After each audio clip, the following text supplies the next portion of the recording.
On paper, the rule looked clean. One position report per second, tail number, altitude, speed, broadcast in the open from every airplane in controlled airspace.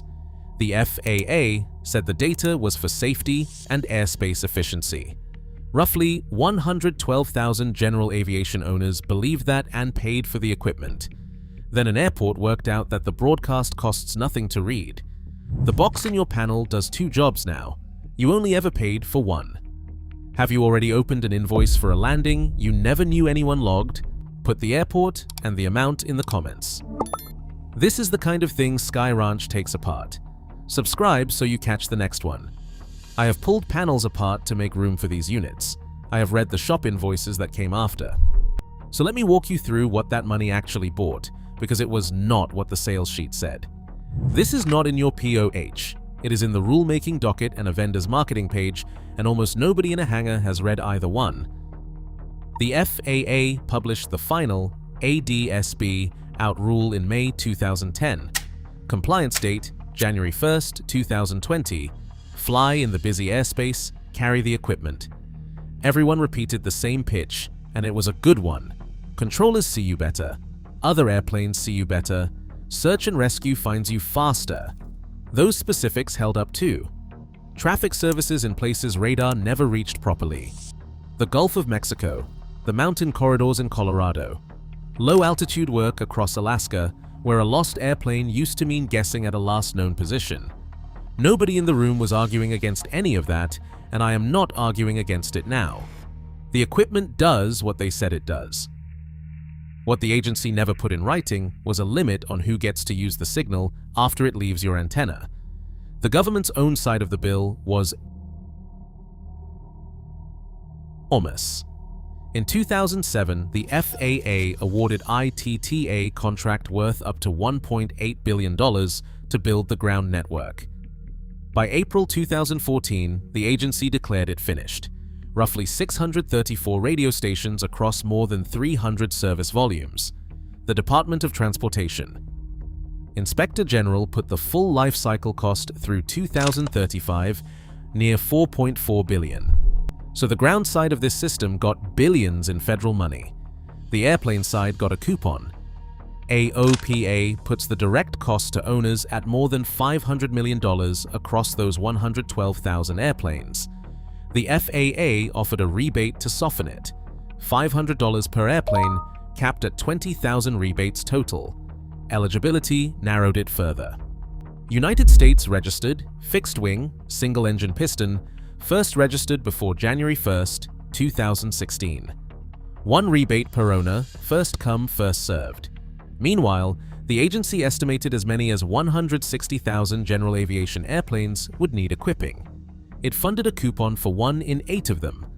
$500 against $500 million. That is the whole relationship in one line. Now here is the number that decides whether this story is about you.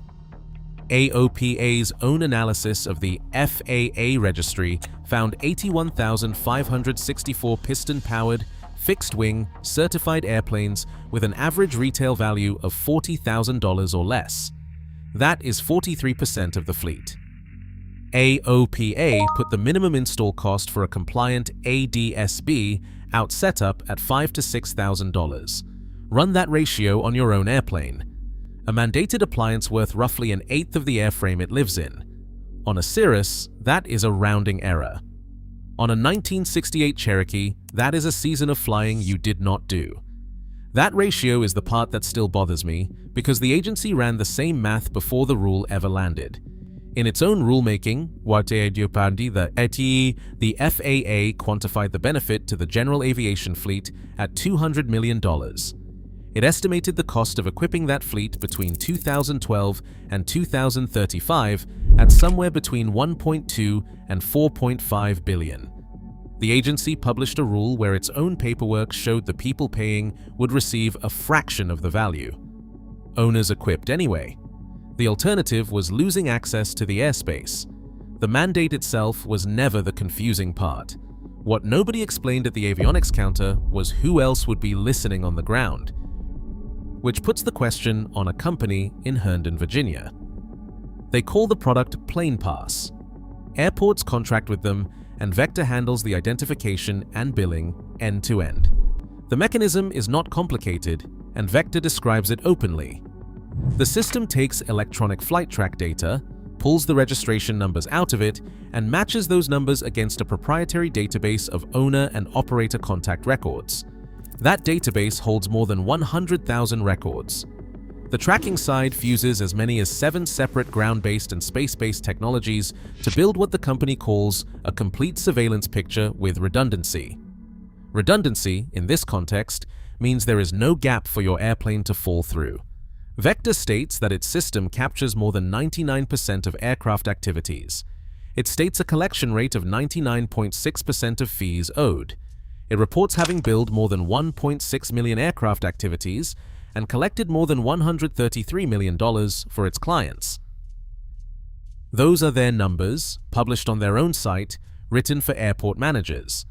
And on the page describing the overflight version of the product, the company explains what makes it different from the larger systems already in the market. It identifies and bills the general aviation aircraft that those larger systems disregard as insignificant. Read that again. The selling point is that everyone else ignored you, and they will not. You were not swept up by accident. You were the market. Which side of that sentence lands harder for you? That a company built this, or that airports lined up to buy it? Billing is only the version of this with a mailing address attached. By February 2025, AOPA had seen enough to put the rest in writing.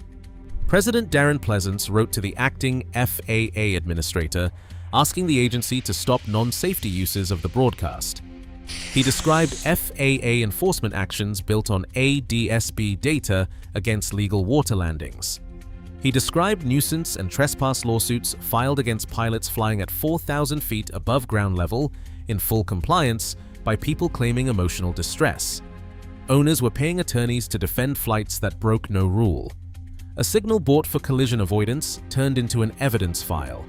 The fee itself is where people get confused about the stakes. 4 of 5 Florida airports considering Vector contracts propose the same rate, $3 per 1,000 pounds of gross weight. On a 2-seat trainer, that comes out around $6. On a Mooney, $9. Vector adds a 3% processing surcharge when you pay the invoice by card. $9 will not end anybody's flying. That is exactly why the number is a distraction. The fee is not the product. The identification is the product. Airports set the rate, and airports can move the rate. Vector has been at this 19 years, with 91 airports on the client list as of last year. What Vector sold was not a price. It was the capability to identify every airplane that touched the runway, find the registered owner, and mail the bill without a human involved. Once that capability exists, adding a fee to an airport that never had one costs the airport nothing. Pilots noticed.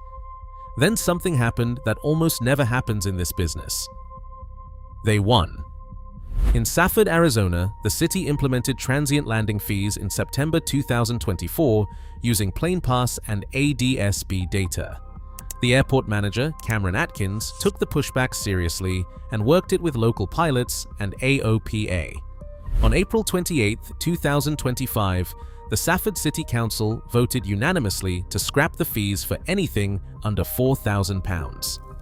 7 months from imposed to reversed, on a field most pilots outside Graham County have never heard of.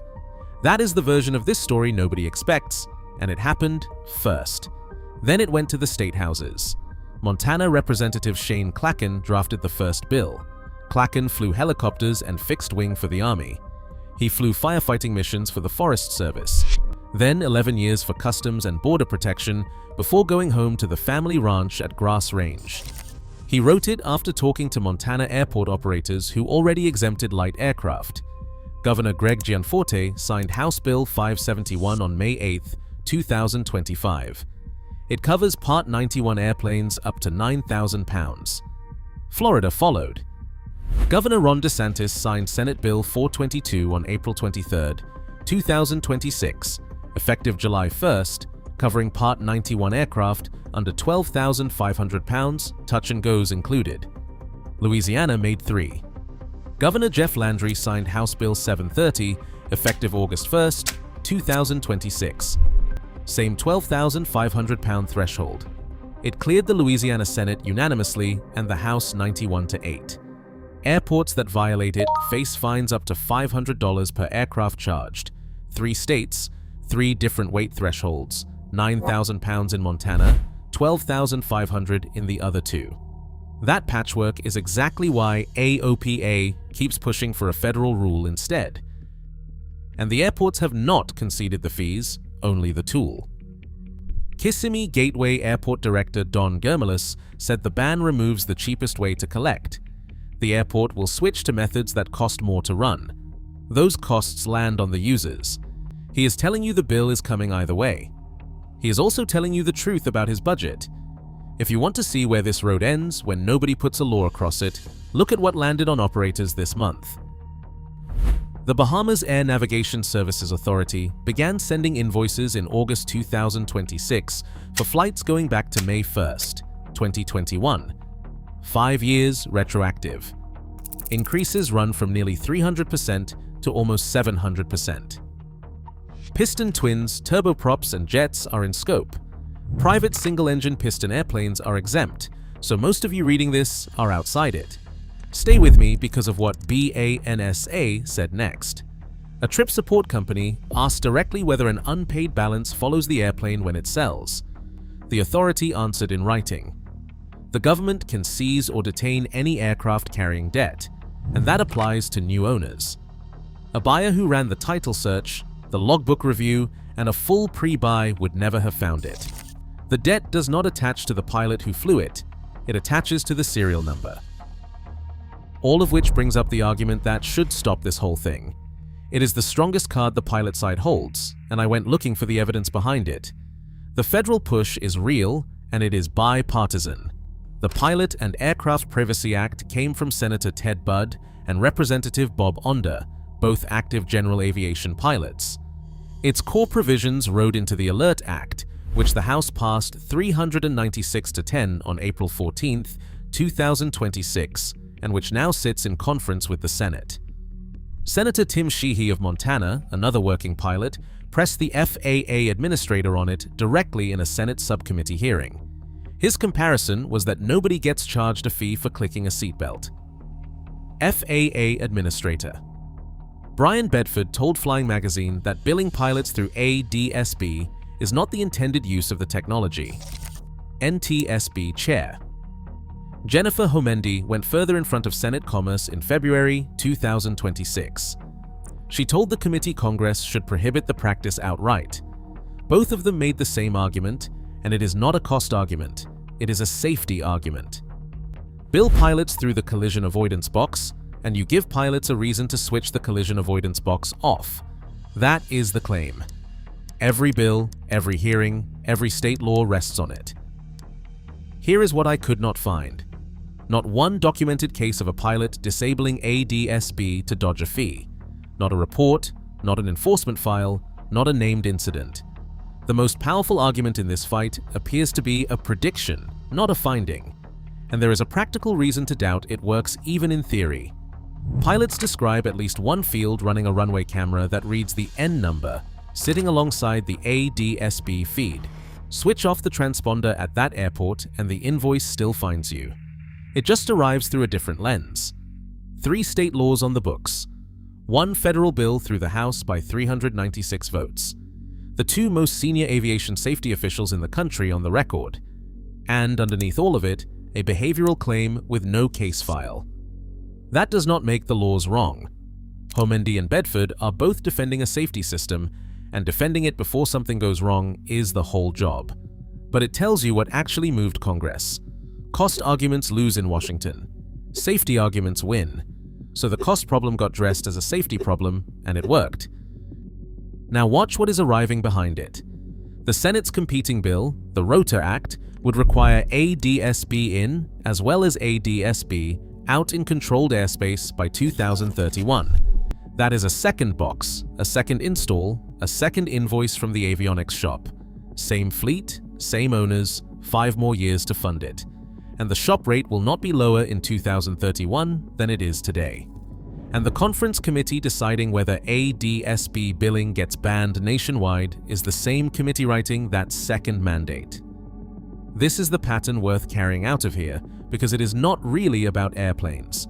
Make a broadcast mandatory, make it unencrypted, make it free to receive. Somebody will build a business on reading it and they will not ask permission because you already agreed to transmit.